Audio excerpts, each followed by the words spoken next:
І розпочнемо із атаки по Дніпропетровщині. Ось є інформація від голови Дніпропетровської обласної військової адміністрації про те, що в Дніпрі та в Любимівській громаді вже відомо про 12 постраждалих. І, як зазначає Сергій Лисак, щохвилини число постраждалих збільшується. 3 людям надали допомогу медичну на місці, і ще 3, серед яких і 15-річний підліток. Це ті, хто лікуватимуться вдома. Відомо також, що 2 чоловіків 62 та 39 років і 35-річна жінка госпіталізовані нині. І відомо, що в обласному центрі понівечені нині 33 приватні будинки, побито близько 10 автівок. І також в районі, де впали уламки, продовжують працювати всі служби, зокрема ДСНС, поліція. І, звісно, що працюють і психологи.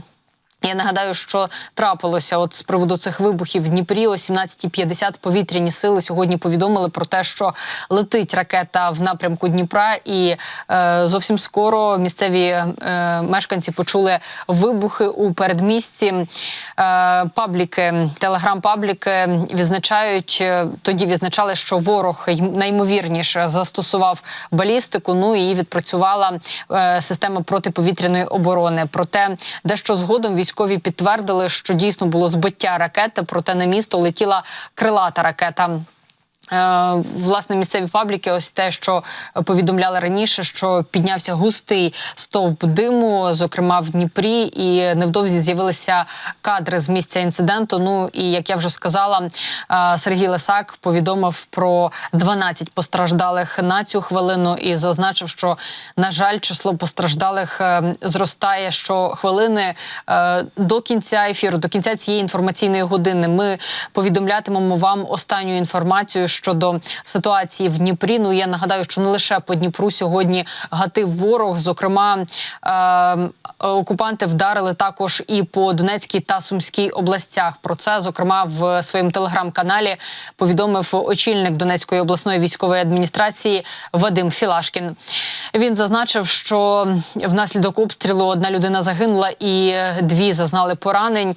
Я зацитую: «Сьогодні вдень росіяни скинули на селище авіабомбу, влучили в 5-поверхівку, з-під завалів будинку витягнули тіло 67-річної жінки». Також Філашкін відзначив, що обидва поранених були доправлені до лікарні, нині вони отримують медичну допомогу.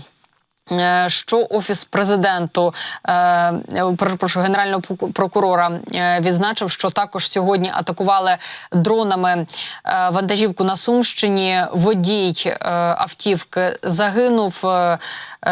В повідомленні Офісу Генерального прокурора говорять про те, що, за даними слідства, близько 8 ранку окупанти на території Краснопільської громади Сумського району скинули з дрона вибухівку на вантажівку, прицільно вдарили. І, як я вже сказала, водій загинув на місці. Прокуратурою розпочато досудове розслідування за фактом порушення законів та звичаїв війни. Поєднується, власне, це кримінальне провадження із умисним вбивством. Частина 2 статті 438 Кримінального кодексу України.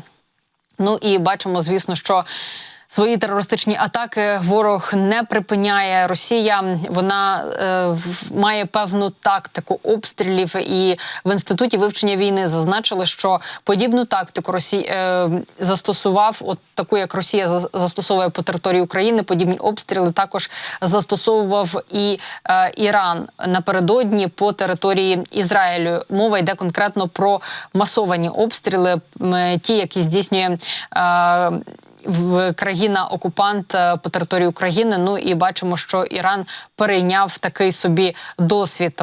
Вже є реакція дуже багатьох світових лідерів. Зокрема, президент України Володимир Зеленський заявив про те, що Україна рішуче засуджує атаку Ірану на Ізраїль. Про це глава української держави написав у своїй соцмережі X. Він відзначив, що Україна дуже добре розуміє, що означає подібна атака. Бо ж, як я вже сказала, ось подібні атаки Росія постійно здійснює по території нашої країни. Також Володимир Зеленський наголосив на необхідності докласти всіх можливих зусиль для того, аби запобігти подальшій ескалації конфлікту на Близькому Сході. Дії Ірану загрожують усьому регіону та світу, так само як дії Росії становлять ризик розширення війни. І очевидне спільництво двох режимів у поширенні терору має отримати рішучу та об'єднану відповідь світу. Звук безпілотників «Шахед» – інструмента терору, однаковий у небі над Близьким Сходом і Європою. Цей звук має стати тривожним дзвінком для вільного світу, демонструючи, що лише наша єдність і рішучість можуть урятувати життя та запобігти поширенню терору по всьому світу. Лише відчутна допомога здатна робити це. Допомога, якої ми чекаємо. Треба зміцнювати безпеку та рішуче протидіяти всім, хто хоче зробити терор новою нормою. Надзвичайно важливо, щоб Конгрес Сполучених Штатів ухвалив необхідні рішення для зміцнення союзників Америки в цей критичний час. Також є і реакція Польщі. Зокрема, міністр закордонних справ Польщі Радослав Сікорський у своєму твіттері відзначив, що Ізраїль надзвичайно вдало відбив повітряну атаку минулої ночі і наголосив на необхідності допомоги Україні. Закликав Сполучені Штати голосувати за пакет підтримки Ізраїлі, Україні і Тайваню. Браво, Ізраїль, за відбиття великої іранської повітряної атаки з різних напрямків. Зараз було б корисно посилити протиракетну оборону Ізраїлю та оснастити подібними системами Україну. Найпростіший спосіб – розблокувати пакет американської допомоги для України та Ізраїлю. І ви знаєте, дійсно, Сполучені Штати, ніби як, от сьогодні стало відомо, що ніби як вони вже йдуть до ось цього ухвалення, довго насправді йдуть, проте сьогодні вже були конкретні заяви, зокрема, конгресмен-республіканець Майк Тернер відзначив, що цього тижня вже Сполучені Штати можуть розглянути і підтримати відповідний законопроєкт в Палаті представників. Не уточнив, щоправда, який це може бути законопроєкт, і вже було, знаєте, якесь таке відчуття натхнення. Проте з'явилася буквально от щойно інформація, що Майк Джонсон сказав про те, що додаткову допомогу Ізраїлю можуть ухвалити вже наступного тижня.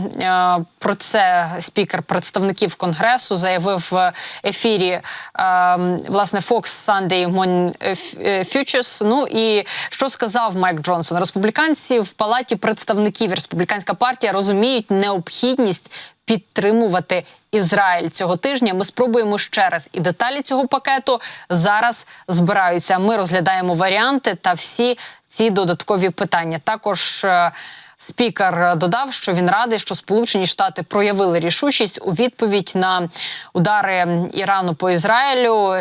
Ще раз зацитую Майка Джонсона. Я дійсно думаю, що минулої ночі ми продемонстрували рішучість на щастя. Багато з нас були стурбовані тим, щоб стояти на боці нашого союзника Ізраїлю.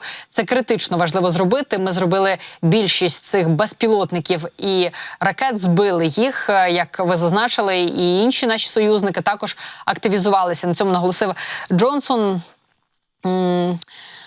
Чесно скажу, немає якихось слів оцінки, тому що нам дуже складно зараз якимось чином оцінювати ось ці заяви високопосадовців Сполучених Штатів.